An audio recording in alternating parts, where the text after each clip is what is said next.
Assalamualaikum warahmatullahi wabarakatuh. Selamat pagi Tribuners. Jumpa lagi bersama kami. Saya Muhammad Husin. Di podcast hari ini kita kedatangan tamu istimewa di penghujung akhir Ramadan. Kita kedatangan Kepala Badan Narkotika Nasional Provinsi Sumatera Selatan, yaitu Bapak Dr. Andes Guru Ahmad Fadianto MH. Kita sapa langsung beliau. Biasa hari selamat pagi Bapak Guru. Selamat pagi. Apa kabar Pak? Assalamualaikum. Waalaikumsalam warahmatullahi wabarakatuh. Kabar baik Pak. Alhamdulillah. Bagaimana Pak terakhir ini di penghujung Ramadan ini? Ya Alhamdulillah. Karena sudah terbiasa untuk Ayo gitu gak lo ini. Satu biasa kegiatan apa puasa ini lah udah hari ke menjelang akhir ini. Insya Allah mudah-mudahan tetap sehat, Amin ya. tetap semangat, tetap berkiprah untuk masyarakat di Sumsel ini. Baik, Pak. Baik, ngomong-ngomong soal BNN nih Pak. Ya. Sumatera Selatan dalam beberapa bulan terakhir inilah, katakan minggu terakhir kan banyak tangkapan-tangkapan besar ya. Yang terakhir saya rekod di redaksi kami, ada kasus 16 kilo yang di Musi Banyu Asin, Sekayu, dan terjadi penggeledahan dan sebagainya. Itu gimana ceritanya Pak, bisa terbongkar seperti itu? Ya, memang sebelumnya gini Pak, jadi mohon maaf, saya terima kasih ke Tribun ini, kita podcast pada pagi ini, dan saya juga menyapa dulu pemeriksa di belahan Sumsel ini. Saya kebetulan Kepala Badan Narkotika Nasional Provinsi Sumsel dan baru 2 bulan setengah. 2 bulan setengah. Masuk di mana di Sumsel ini, dan saya banyak lakukan kegiatan percepatan, akselerasi untuk kegiatan pencegahan bahaya narkotika. Iya. Oke, nyambung tadi yang Bapak sampaikan tadi, memang BNN punya fokus kegiatan selain berkolaborasi, bersinergi dengan beberapa semua pihak, aspek-aspek yang ada. Untuk terkait dengan jaringan narkotika, memang kita lari ke jaringan narkotika. Jadi kita ingin memutus rantai bagaimana bandar-bandar besar ini yang kita potong. Iya. Jadi kita nggak nangkap yang kecil-kecil, tapi kita mencari siapa pemasok barang-barang yang masuk ke wilayah kita ini. Jadi alhamdulillah saya baru beberapa minggu di sini dan dapat informasi ada narkotika masuk ke wilayah Sekayu, wilayah Musi Banyu Asin, dan terima kasih dengan informasi dari masyarakat kita bisa langsung ke lokasi dan mengamankan barang itu di tengah malam jam 2 pagi. Nah, celakanya pada saat kita mengamankan barang itu yang diantar oleh seseorang ke lokasi di daerah Musi Banyu Asin atau di Sekayu ini, seorang tersangka bernama T ini melarikan diri. Jadi kita datang ke rumahnya, terus barang itu sudah kita sita, dianya lari ke belakang rumahnya karena memang sisi kecurigaan dia mungkin sudah mulai nampak itu. Wah, ini kok bukan diantar pakai sepeda motor, kok naik mobil. Alasannya yang ngantar sepeda motor ini bannya pecah, jadi aku naik mobil. Jadi dia lari melarikan diri. Nah, terima kasih, kita cari informasi dari masyarakat maupun kita pakai IT. Ya. 10 hari kemudian kita mengamankan di wilayah Betung tersangka ini bersama istrinya. Nah, oleh sebab itu kita amankan ke BNN dan kita periksa. Pada saat kita mengamankan itu, selain 15 kilo sabu yang kita amankan, kita juga mengamankan 6 mobil, mobil-mobil mewah, termasuk 2 kendaraan, sepeda motor, dan beberapa mungkin rumah yang kita sita terkait dengan kegiatan ini. Iya, betul. Nah, dari pemeriksaan itu rupanya ada orang di atas masih ada lagi. Wah, ada lagi. Wah, kita berburu cari informasi lagi. Alhamdulillah 3 hari yang lalu kita bisa mengamankan orang ini dan sekarang dalam posisi di sel BNN yang mau kita proses dengan aturan hukum yang ada. Itu orang lokal? Rata-rata orang Sekayu semua. Jadi orang Sekayu, orang Betung dan Sekayu. Nah kalau boleh tahu Pak, itu jaringan antar provinsi, lintas negara atau bagaimana itu? Informasi yang kita dapat dari pemeriksaan mereka, memang barang ini dari Malaysia. Jadi dari Malaysia masuk ke Riau, masuk ke Sumsel, dan masuk ke wilayah kita yang jadi sasaran empuk buat mereka. Apakah dengan adanya temuan seperti ini Pak, zona wilayah Sumatera Selatan ini zona strategis untuk lalu lintas barang-barang seperti itu? Apakah itu Pak yang pertama? Yang kedua, apakah Sumatera Selatan memang tujuan akhir atau hanya singgah sementara? Sebetulnya kalau dilihat dari garis kita ini, memang kita tempat singgah sebetulnya. Tempat singgah. Cuman karena orang-orang Sumsel juga mungkin tertantang dengan kegiatan ini, dan banyak juga pemakai di wilayah kita juga. Setelah kita inventarisir dengan kondisi yang ada, barang ini ada 2 jalur masuk barang ini. Pertama melalui pesisir lewat dari Sungsang, atau langsung lewat Oki. Itu ada beberapa sungai besar, termasuk Sungai Lumpur yang masuk ke Tulung Selapan. Yang kedua jalur tengah dari Jambi arah Musirawas, itu atau Sekayu arah ke wilayah-wilayah kita. Nah terakhir kaitan ini lewat dari Sungai Lumpur, Tulung Selapan masuk ke Palembang dan ke Sekayu. Nah, upaya yang kita lakukan, Pak, dalam rangka mengungkap kasus seperti ini, apa yang dilakukan, Pak? Berkaca dengan kondisi ini, tentunya BNN ini kan berusaha keras untuk memberantas narkotika di wilayah, utamanya wilayah Sumatera Selatan. Kita sudah menerapkan tempat-tempat lokasi, yaitu bahwa pesisir itu menjadi bagian tempat yang harus kita awasi, yang harus kita komunikasi dengan stakeholder di kabupaten setempat. Saya bertemu dengan Pak Bupati OI, Bapak Askolani. Saya juga ketemu sama Bupati Oki atau melalui Wakil Bupati, bahwa ini jalur-jalur yang harus saya amankan, dan saya perlu sinergi dan kolaborasi. Kemudian jalur tengah juga saya ketemu sama Bupati Musi Banyuasin, Pak Haji Toha, termasuk di wilayah Kota Palembang, karena Kota Palembang termasuk Musi Banyuasin, termasuk Banyuasin, ini satu kota madya dan 2 kabupaten yang tidak punya badan narkotika kota madya atau kabupaten. Jadi kita ini mohon maaf, ada 17 kabupaten, 9 kabupaten sudah punya badan narkotika kabupaten. Tempat yang di etalasenya Sumsel ini, Kota Palembang malah tidak ada. Justru tidak. Tapi alhamdulillah saya sudah bertemu semuanya, Pak Wali Kota, Pak Bupati, dan 2 Bupati dan Wali Kota Madya ini semuanya respon dan akan segera membentuk satgas sebagai cikal bakal untuk membentukkan badan narkotika Kota Madya atau kabupaten. Nah dari penjelasan Pak Guru tadi bahwa secara peta kita sudah semacam membuatlah titik-titik jalur masuk pesisir dan jalur tengah. Lantas kalau hanya mengandalkan kita sebagai aparat itu sangat terbatas, karena mata-mata kita juga terbatas. Nah, apa yang harus dilakukan oleh BNN terhadap simpul-simpul yang menjadi titik masuknya barang-barang haram seperti ini, Pak? Apakah ada pembinaan masyarakat lokal atau bagaimana gitu, Pak? Oke, baik Pak. Jadi memang yang saya sentuh selain Kota Madya sama 2 kabupaten, saya juga ingin menyentuh ke pengusaha kelapa sawit di wilayah pesisir, karena wilayah pesisir kita ini memang banyak di tanaman sawit semua. Betul Pak. Jadi selain pelabuhan resmi, ada pelabuhan tradisional atau tikus yang mereka suka masuk, dan kadang-kadang juga dipakai oleh mereka juga sebagai stimulan atau sebagai perangsang untuk bekerja di tempatnya. Nah, upaya yang kami minta bersinergi dengan mereka, karena program kita ada sinergi dan kolaborasi, adalah kita berharap upaya-upaya pencegahan itu bisa diutamakan.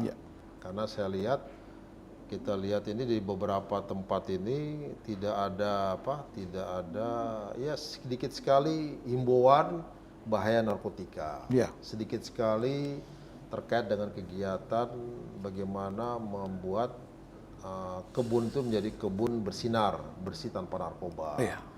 Termasuk di kabupaten maupun di Kota Madia ini. Dan kami berharap dengan saya bisa sinergi, nanti kita akan lakukan kegiatan kerjasama dan beberapa poin yang kami minta sama stakeholder itu adalah upaya penjagaan itu kalau bisa dimaksimalkan. Jadi bantu kami biar tukang tangkapnya BNN sama Polda, tapi bantu kami di pencegahan agar masyarakat ini bisa ya minimal ada jero dengan informasi-informasi himbauan yang ada. Sebab menyambung apa yang diungkapkan Pak Guru tadi, bahwa kita di redaksi sendiri Pak ya. Kita redaksi, kebenaran saya juga sebagai editor di kriminologi dan sebagainya itu. Banyak tangkapan-tangkapan yang terjadi di daerah itu justru di perkebunan. Misal di pondok-pondok perkebunan. Apakah kerangka berpikir mereka itu bahwa ini sudah aman? Karena perkebunan kan sepi, tidak ada penghuni dan sebagainya di pondok-pondok, mungkin ke situ Pak. Hasil penelitian kita memang, hasil penelitian kita bahwa untuk wilayah Indonesia ini itu kita ada 1,79% prevalensi kita, itu sekitar 3 juta orang lebih yang terkait dengan masalah narkotika ini. Sumsel ini itu kalau dari prevalensi itu nomor 2 di Indonesia, setelah Sumatera Utara. Kemudian tingkat penyalahgunaan kita itu nomor 3 setelah Jawa Timur. Jadi Sumatera Utara, Jawa Timur, baru Sumatera Selatan. Nah tadi terima kasih Bapak sudah sampaikan, kenapa gue bergeser ke sana. Jadi memang pertama ada challenge, tantangan buat orang-orang di desa maupun anak muda ini, kalau nggak pakai itu nggak keren, kalau nggak pakai itu nggak. Itu narasi-narasi itu yang dibangun. Yang dilakukan oleh bandar-bandar narkotika sehingga bergeser dari perkotaan itu lari ke desa maupun ke perkebunan. Satu itu. Yang kedua, ada juga bergeser dari tempat hiburan, bergeser ke tempat kos-kosan maupun penginapan atau mungkin tempat-tempat mereka menginap. Atau mungkin mohon Pak, apa mungkin mereka ini tidak aman untuk ekspansi wilayah baru nih Pak? Ya mungkin aja, karena mungkin kita banyak sering operasi, betul. Kita banyak sering tes urin dan deteksi dini, jadi larinya ke sana. Dan ini memang memerlukan kerjasama dengan keluarga juga, termasuk juga kampus, termasuk juga wilayah di sekitar lokasi yang kita waspadai bahaya narkotik itu ada di situ. Iya betul. Kan kalau kami ini balik kami ke redaksi Pak ya, artinya wilayah perkotaan dan sebagainya kan sudah sangat sempit mereka untuk melakukan operasi itu. Akhirnya mereka beralih ke desa-desa, ke perkebunan. Apakah nih pertanyaannya? Apakah informasi edukasi yang diterima oleh masyarakat terbatas Pak? Sehingga tidak tahu dia berbahayanya itu. Satu itu terbatas. Yang kedua memang perlu sinergi dan kolaborasi dengan semua berbagai pihak. Betul. Jadi pimpinan kebun, perusahaan-perusahaan perkebunan juga tidak boleh tidak boleh menganggap remeh ini, karena memang ada indikator orang ini kan disuruh kerja keras untuk ngambil sawit, ngambil beberapa ini. Dengan memakai stimulan narkoba jenis sabu ini, dia akan mengambil barang itu sehingga tenaganya kuat, tenaganya stamina-nya kuat sehingga memberikan dampak yang apabila itu dibiarkan akan terjadi yang tidak baik buat perusahaan itu sendiri. Misalnya gini,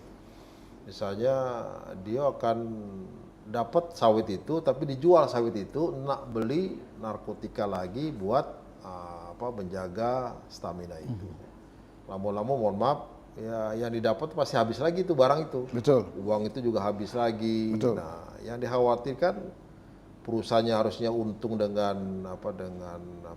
sumber daya manusia yang ada, termasuk sumber daya yang ada, malah jadi rugi. Nah, ini yang betul Pak. Yang saya ingin masuk ke mereka biar mereka sadar bahwa ini jangan dianggap ringan, jangan dianggap remeh. Ini bahaya betul buat perusahaan sendiri, termasuk Betul, buat keluarga betul, yang Pak. bersangkutan. Bagaimana respon perusahaan, Pak? Karena tadi saya bilang saya sedang masuk ke semua dan respon mereka positif. Insya Allah nanti habis Lebaran kita mau lakukan pertemuan kerjasama. Ada salah satunya kita minta himbauan itu dimaksimalkan. Yang kedua kita akan random deteksi dini tes urin sama mereka, sehingga apabila kedapatan kita akan mencoba untuk membantu merehabilitasi, menyembuhkan mereka, karena BNN ini punya 3 bidang selain pencegahan, kemudian merehabilitasi, yang terakhir memberdayakan masyarakat terkait masalah. Baik. Pak, sebelum saya masuk ke rehabilitasi, Pak, ya, saya ingin bertanya atau mengungkapkan yang balik-balik temuan kami juga di redaksi ya. Apakah ada pengaruh pembatasan jam hiburan yang diberlakukan oleh kepala daerah? Nah, ini sekarang mensupport aja, Pak. Kita mensupport kepala daerah. Apakah karena kepala daerah juga kadang buat aturan, tapi konsistensinya terhadap perda itu kurang. Nah, saya ingin bertanya kepada Pak Guru langsung bahwa kontribusi pembatasan jam hiburan ini terutama balik-balik di daerah-daerah, Pak, apa punya pengaruh untuk penurunan peredaran narkoba, Pak? Memang belum kita teliti, tapi jelas ada pengaruhnya. Otomatis karena mereka kan di situ kan tempat hiburan kan tempat orang untuk ikut kegiatan mengikuti hiburan itu dengan musik-musik yang retnik gitu ya, Pak, ya. Ada hostnya, ada ini. Nah, itu kan memberikan dampak yang yang memberikan orang itu menjadi terpacu adrenalinnya apabila memakai itu. Tapi kalau itu dibatasi, ini pergerakan bandar narkoba atau pergerakan yang jual narkoba agak sedikit sulit itu. Betul. Nah, ya mudah-mudahan ini bisa terlaksana terus dan kita berharap Pak Wali Kota, para bupati gitu, bisa membantu ini untuk mengeliminir, meminimalisir peredaran narkoba di wilayahnya. Itu juga menyelamatkan warga mereka juga, betul, Pak. Ini kan warga mereka semua nih. Betul. Jadi, saya udah ketemu Pak Gubernur ini warga Bapak, saya ketemu para bupati dan wali kota ini warga Bapak. Mari kita kerjasama, kolaborasi untuk kepentingan yang lebih baik untuk mewujudkan Indonesia kita, Indonesia emas di tahun 2045. Betul. Karena kan pemirsa sempat terjadi viral juga di beberapa waktu yang lalu ya, yang penikmat hiburan rakyat dan sebagainya itu. Kan kalau tidak ada pembatasan seperti itu kan justru yang rugi kepada masyarakat sendiri. Baik, saya kembali ke rehabilitasi, Bapak. Siapa orang-orang yang masuk kategori yang perlu direhab dan tidak direhab, Pak? Silakan. Baik, Pak. Jadi memang di Undang-Undang Nomor 9 tahun 2000, Undang-Undang Nomor 23 tahun 2009, itu sudah ada beberapa kategori, Pak. Pertama, orang yang dalam proses hukum itu apabila proses hukumnya barang buktinya di bawah 1 gram, nah, itu ada surat edaran dari Mahkamah Agung, termasuk mungkin dia tidak KT barang buktinya, hasil juga positif. Kita harus asesmen mereka dengan tim terpadu, ada dari Polda, dari Jaksa, sama BNN, aspek medis maupun aspek psikologis dan aspek hukumnya. Orang ini layak tidak direhabilitasi. Berarti bukan sembarangan, Pak? Bukan sembarangan. Jadi kita berharap itu kita punya kesimpulan, kita akan titipkan di mitra-mitra layanan rehabilitasi yang ada di tempat kita. Hampir semua kabupaten ada, termasuk di Kota Palembang. Yang kedua, orang yang datang sendiri ke BNN bahwa saya kena narkotika, saya pernah pakai, dan itu dilindungi sama hukum dan kita akan bantu untuk kita sembuhkan dia. Jadi, sekarang Pak Guru, seberapa presentasinya yang datang sendiri dengan kesadaran sendiri ingin merehab dibandingkan dengan yang direhab paksa? Ya sedikit sekali pasti. Sedikit sekali, Pak. Itu makanya kami perlu. Artinya perlu peran keluarga juga, Pak, ya? Betul. Jadi memang kebetulan kan kita kerjasama di pusat dengan PKK pusat, dan kita berharap juga di Bupati atau di Kota Madia atau seluruh kementerian lembaga yang ada di dinas-dinas, kita berharap PKK ini juga tantangan pertama mendidik anak-anak ini di rumah sebelum dibawa ke sekolah.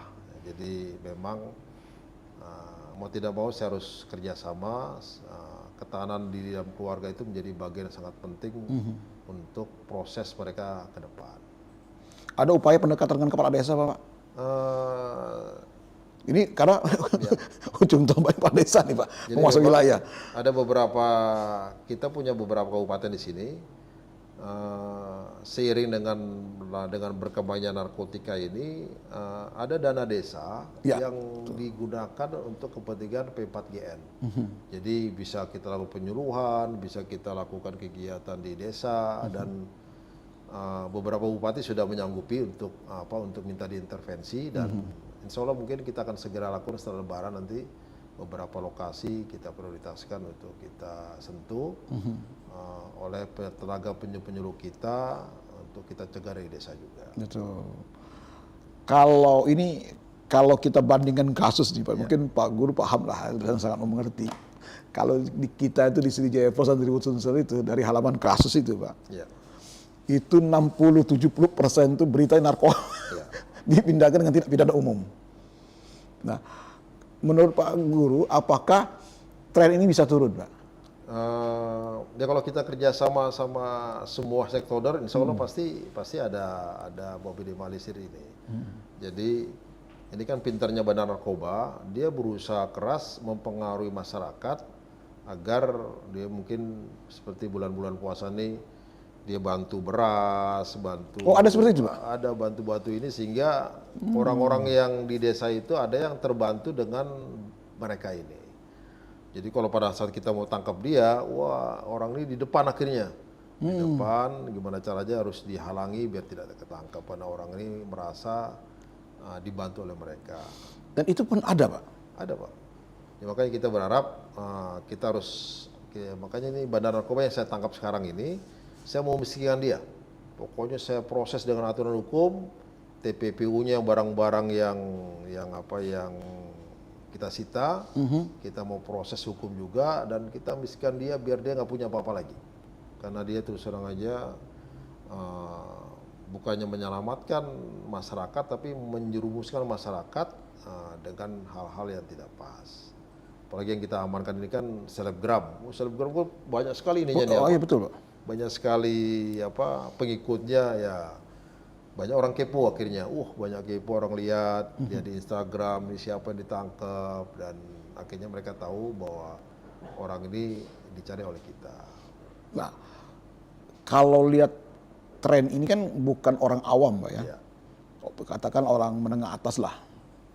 Kira-kira yang melatar belakangi mereka ikut dalam upaya ini atau tertarik ini, latar belakangnya gimana, Pak? Oke, pertama mungkin wilayah kita ini kan potensi besar sekali untuk mereka masuki. Penduduk wilayah Sumsel mungkin hampir sekitar 8-9 juta orang, dan harga di wilayah kita juga cukup mahal. Cukup tinggi, Pak? Ya, karena narkotika ini barang ini rata-rata itu dari luar negeri, dari selain ganja dari Aceh, itu dari Myanmar, Laos, sama Thailand dan Cina. Jadi masuk ke sini lewat Selat Malaka, masuk ke tempat kita ini. Dan harga jual kita ini cukup tinggi. Jadi ya ini yang mereka berusaha mencari anggaran atau dana dengan cara-cara yang kita jual ini aja, kita bawa barang ini aja lumayan hasilnya. Nah itu yang melatar belakangi mereka, di samping mungkin geografis kita cukup luas, tidak mungkin diawasi satu persatu tempatnya, dan ya memang harus bahu-bahu kita memberantas ini untuk kepentingan semua. Baik, pertanyaan terakhir ini Pak, apakah ada pola pergeseran yang dilakukan oleh bandar terhadap kurir atau penjual, Pak? Sebab kami lihat dari beberapa kejadian, ada yang melibatkan anak-anak, kemudian ibu-ibu, yang menurut mereka dan menurut perspektif polisi dan penegak hukum juga, ini di luar tidak akan terlibat. Tapi nyata-nyatanya ini yang main, Pak. Apakah terbaca seperti itu, Pak? Oke, memang ada beberapa modus yang dilakukan sama mereka. modus yang pertama dia memang membelanjakan uang itu, tapi dia tidak pakai narkoba. Membelanjakan uang Tapi tidak pakai narkoba. seperti apa itu, Pak? Jadi misalnya dia barang bukti dekati sama dia. Jadi dia lewat jaringan orang lain, barang ini bawa ke sini, nanti yang nerima orang ini kurir, nanti kurir itu, nanti setelah itu kurir itu dikasih tahu bahwa ambil bungkusan itu bawa ke sini, taruh di sini, taruh di sini.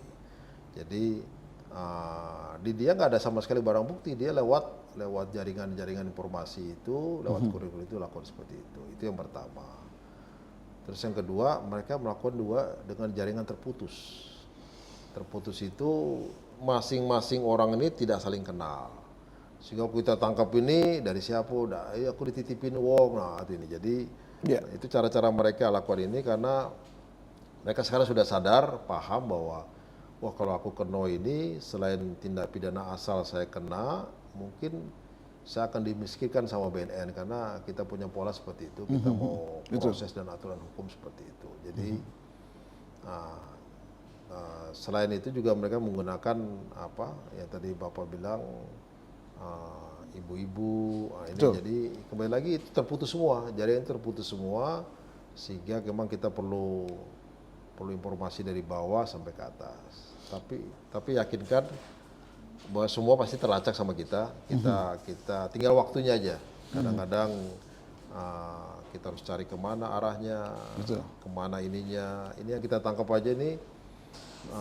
Kita seminggu bandar ini dari Jambi dia ke Linggo dulu. Ke Linggo, betul. Dari Linggo dia balik lagi ke Betung, kita tangkap di rumah makan.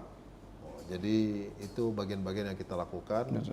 Ya harus sabar, harus ulet dan harus menjaga situasi biar tidak ketahuan. Nah ini ada pertanyaan dari netizen, Pak. Ya. Ini pertanyaan pemungkas ini. Kenapa pertanyaannya ya? Mungkin Bapak bisa menegaskan. Kenapa setiap penangkapan yang dilakukan, seperti kasus di Palembang Square beberapa waktu lalu, seperti mungkin ada informasi penangkapan bawa barang. Nah, barang ini akan diantarkan kepada pembeli. Setelah itu langsung ditangkap, Pak. Kenapa? Pertanyaannya, kenapa tidak ditunggu dulu? Barang itu siapa yang belinya? Baru, itu.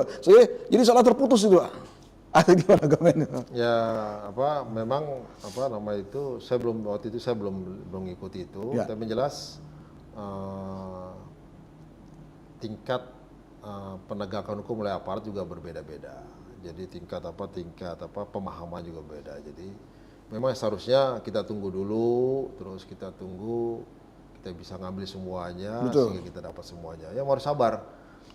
Apakah bandar juga canggih juga nih, Pak? Oh iya, dia juga mempelajari penegak hukum, mempelajari polisi, mempelajari penyidik BNN. Wah ini kemana? Kita juga diawasi, Pak nih. Oh sama-sama. Sama-sama dia ngawasi. Sama-sama dimonitor nih, Pak. Tapi yakinkan kita pasti akan cari celah buat dia untuk. Baik. Mungkin ada closing statement Pak Guru untuk disampaikan kepada masyarakat Sumatera Selatan tentang bahaya narkoba. Silakan, Pak Guru. Okay. Terima kasih. Pak, hari ini saya berada di Tribun dan saya berharap kepada Tribun saja terima kasih atas undangan kami, undangan yang sudah diberikan, dan saya cuma berharap kepada seluruh elemen masyarakat, mari kita bahu-membahu, kita berantas narkotika ini dari segala macam cara dan informasikan ke penegak hukum yang terdekat maupun ke BNN untuk kita lakukan itu. Saya berharap mudah-mudahan dengan sinergi, kolaborasi, kita juga terbuka, kita akan bantu masyarakat untuk kita hilangkan peredaran narkotika di wilayah Sumatera Selatan. Terima kasih, salam sehat tanpa narkoba. Baik, terima kasih. Baik, Tribuners, demikian bincang kita dengan Kepala Badan Narkotika Nasional Provinsi Sumatera Selatan. Mudah-mudahan dialog kita pagi hari ini memberikan pencerahan kepada kita bahwa betapa bahayanya dan narkoba dan betapa ngerinya narkoba. Kami dari redaksi mengucapkan terima kasih dan sampai jumpa pada bincang berikutnya. Selamat pagi. Ikan lele dimakan enak. Oke. Ikan papuyu lumayan enak. daripada pakai narkoba, jangan lupa Le, kita hidup sehat tanpa narkoba. Asik.